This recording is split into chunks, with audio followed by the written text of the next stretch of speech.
நடைபயிற்சி மேற்கொள்கிறதுல எவ்வளவு சிக்கல்கள் இருக்குது பாருங்களேன். வீட்டிலேருந்து புறப்படும் பொழுது அம்மா வந்து இன்றைக்கி பரோட்டா வாங்கிக்கடா நீ அப்படின்னு சொல்லி சொன்னாங்க. நடக்கும்பொழுது கால் வைக்கிற இடத்துலலாம் பரோட்டாவாக தெரியுது. என்னடா இது அப்படின்னு சொல்லிட்டு ஒரே கஷ்டம். நான் வந்து மலேசியன் பரோட்டான்னு சொல்லிட்டு ஒரு கடையில் தான் பரோட்டா வாங்குவேன்.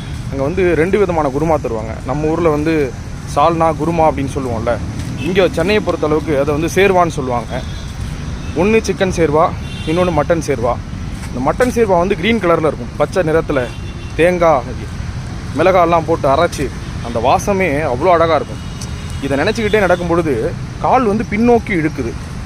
ஓட்டப்பந்தயத்துலலாம் ஓடும்போது அந்த எல்லைக்கோட்டை தொடும் பொழுது இழுக்கும்ல, அந்த மாதிரி பயங்கரமாக இழுக்க ஆரம்பிச்சிருச்சு. சரி நடக்கலாமா வேணாமா அப்படின்னு சொல்லிட்டு ஒரே யோசனை. அப்படியே நடந்து வந்துட்டுருக்கேன். இப்போ உங்களுக்கே தெரிஞ்சிருக்கும், கொஞ்சம் வேக வேகமாக நடக்கிறத நீங்கள் பார்த்துருக்கலாம். வீடியோ எடுக்கிறதுக்கும் இப்போ இருக்கிறதுக்கும் வித்தியாசம் தெரிஞ்சிருக்கலாம். என்ன அப்படின்னா, பரோட்டா வாங்க தான் போயிட்டுருக்கேன். ஒரு விஷயம் படித்த ஞாபகம் என்ன அப்படின்னா, உடற்பருமனை குறைப்பதற்காக லிஃப்ட்டில் இறங்கி வாக்கிங் செல்கிறேன் அப்படின்னு சொல்லிட்டு படித்த ஞாபகம். பலரும் இப்படி தான் பண்ணுறாங்கன்னு நினைக்கிறேன். நீங்கள் என்ன நினைக்கிறீங்க அப்படிங்கிறத கமெண்ட்டில் தெரியப்படுத்துங்க.